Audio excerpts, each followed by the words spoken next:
on the favourite in the 5 in Fiscal Fantasy for trainer Frank Ritchie and jockey Jason Waddell. Calling our premier day of racing action here out of Te Rapa will be George Simon. George, a very good afternoon. And good afternoon to you too, Brendan, and to Aidan and to all our viewers throughout the country watching the coverage here from a sun-soaked Te Rapa racetrack today. Sky City Hamilton Waikato Cup Day. And this track has come up in wonderful nick after all the rain last night. A dead 5, rail in the true position. And Sky City Hamilton Waikato Cup Day about to get underway. First on the card, the Dunstan Feeds Premier, gates open, they're off and racing on Cup Day. One of the first away nearer the inside, Fiscal Fantasy, but being steady now. Going forward is Mr. Linsky. Right there as well is Take It Out, and out widest of all is Nocturnal striding forward in search of the lead as they come down past us the first occasion. Going forward as well is Azareel, followed back and behind those. Fiscal Fantasy will settle 5th. Over on the inside of Take It Out, then Recanic and Elvin Stream. Glenda Lock in between runners from on the inside, Atomic Blast, and back at the tail of the field is Franklin. They work out of the straight for the first time today, and they head out towards the 1600 metres mark, where the leader is Mr. Linsky for Daniel Hayne, leads by 1 length from Nocturnal. Just caught out 3 wide, there is Azareel, can't get in at this stage. Followed on the inside by the favourite Fiscal Fantasy, who is box seating on the inside. Between the two is DeConning, a gap of 3 lengths away. Then we've got Recanic out in the cheap seats, 3 wide as well. Take It Out in the centre from Atomic Blast, the inner. Then 2 lengths away next is Glenda Lock, who's back third last with Franklin, and the tail ender is Elvin Stream. Spots the leaders 8 lengths at the 1,000 metres mark. So mid-race here, the pacemaker is Mr. Linsky, leads by 3/4 from Nocturnal the outside. Azareel still 3 wide. The inside Fiscal Fantasy has had all favours, the favourite, as they work down by the 700 metres mark. In 5th spot is DeConning, followed round by Atomic Blast, then Recanic. Take It Out under the urgings of the rider there as they come down to the 600 metres.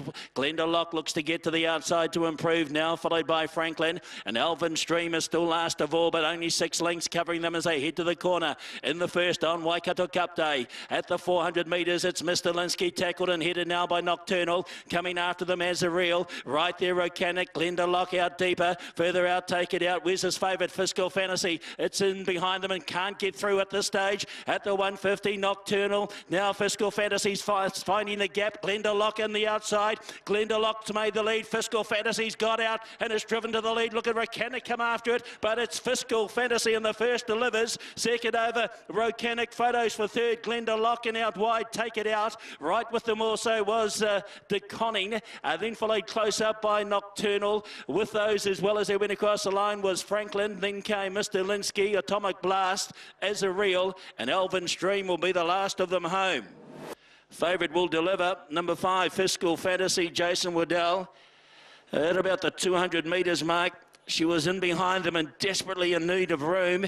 He was able to manoeuvre between runners, was Waddell on the favourite, and it burst through. Glenda Lock was right there, and Recanic was going a big race as well. Take It Out was finishing on strongly.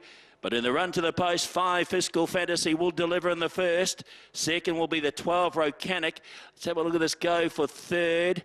Glenda Lock just, I reckon, ahead of Take It Out. Franklin and DeConning were all there as well. But the favourite, punters get it right, 5 Fiscal Fantasy in the first on the card. She was a horse who got a lovely trip in transit, didn't she, Fiscal Fantasy? And it was all about having faith in Jay Waddell, having faith in Jay Waddell halfway down the straight. And of course, he's repaid that faith with a lovely split between runners at around about the 200 metre mark. He had a handful of horse to Jay Waddell, and he gets over the line in the first with Fiscal Fantasy, who closed off at $2.30. Punters went shopping for $2.80, and they are rewarded with that as well, with this horse really gathering a lot of late momentum in this market through tote fixed odds. Was always going to track beautifully into the race with the barrier draw the horse had, the runs behind form runners when previously behind the horses like Rhinestone Cowboy and the Mitigator, and making really good ground out of Ellerslie behind Fancy More. She delivered off all that promise and wins the first of the day, does Fiscal Fantasy.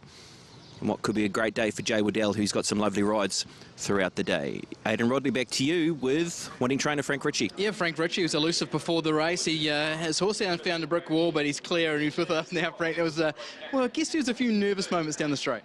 Oh, certainly. She's just a little dot too. Like, there's not much of her at all. But Jason knows her well, and he told me before the race he'd be midfield probably, but he got a lovely run up until he needed it in the straight. And his inimitable manner, he just waited and waited and waited until it came, and he knew she could sprint too, and so yeah, it was a great ride. Yeah, she's a lovely mare too, isn't she? Where do you head with her from here? Well, she's always been heading for the Dunstan. Now she'll have enough points now, and it's a couple of weeks away. She's a great doer and all that sort of thing. As I say, she's a little dot, so I try to give her a little bit of space between races, so this is a perfect timing for her to win today. Yeah. Cup's horse in time? I'm not sure she's that good. I know she'll